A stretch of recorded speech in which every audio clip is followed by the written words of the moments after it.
So if, like mine, the bumper on your S13 is sagging, then I may have found a trick that basically allows you to fix that and hopefully fix it permanently. So my bumper's been sagging for quite a while, and recently I noticed it got worse. So I started having a look around, and I noticed that this bracket here, which is where the bumper bolts onto, the 2 bolt holes there that go onto there, had actually, like, I don't know if you can see, had split one of the spot welds that hold that little piece on, and started to like peel away from this like structural piece. So I had an idea. I could just grind this back on both sides, bend it back up to where it needs to be, and then run a MIG weld bead right across the top here, and then hopefully this whole thing is like then solid again and it won't bend back down. So I'll probably, this side is the same, not as bad, but again it's like started to peel out the spot weld in there.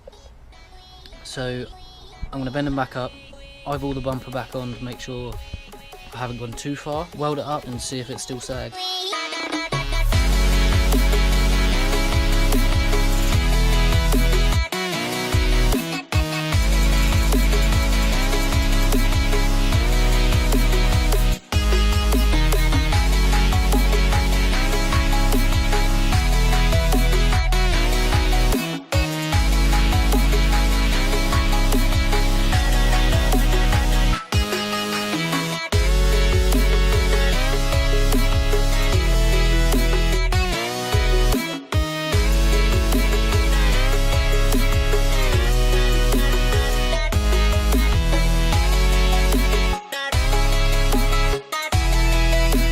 So I was having a problem where as soon as I would hang the bumper on this, it would just bend it right out again. So I'm going to grab my MIG welder and just put a few tacks on here, so when I put the bumper on to like test fit it, to check that I don't need to bend it more, it's not going to bend it down, but it's also not like finalised, so if it's in the wrong place I can just grind off the tacks and then readjust.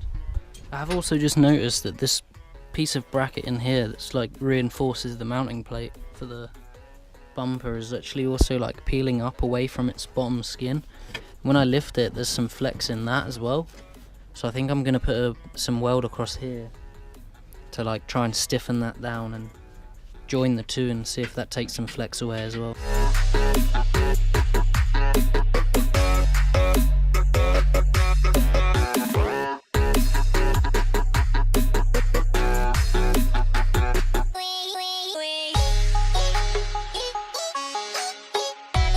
Okay, so I've now welded up these seams and then ground them back so it's nice and smooth. Just looks like one piece of metal, sort of. So now I'm just going to put the bumper back on, test fit it and probably call it good.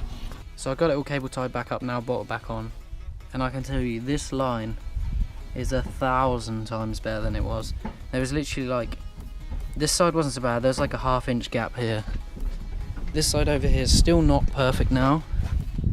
But this side there was like a straight up like 2-inch gap, and now there's like ½ an inch at the front. The back's all tucked up, but I still think the problem is with this like L section bracket here that actually bolts to the car. I think it's flexing in the bottom, so maybe a mod for the future would be to get some like small angle iron and make this out of solid like angle iron, as opposed to having like a piece here and a piece here and they're just like welded together with spot welds. So that could be something for the future, but for now, thank you for watching. Remember to hit the subscribe button. Yeah, I hope you enjoy the rip of my Nissan.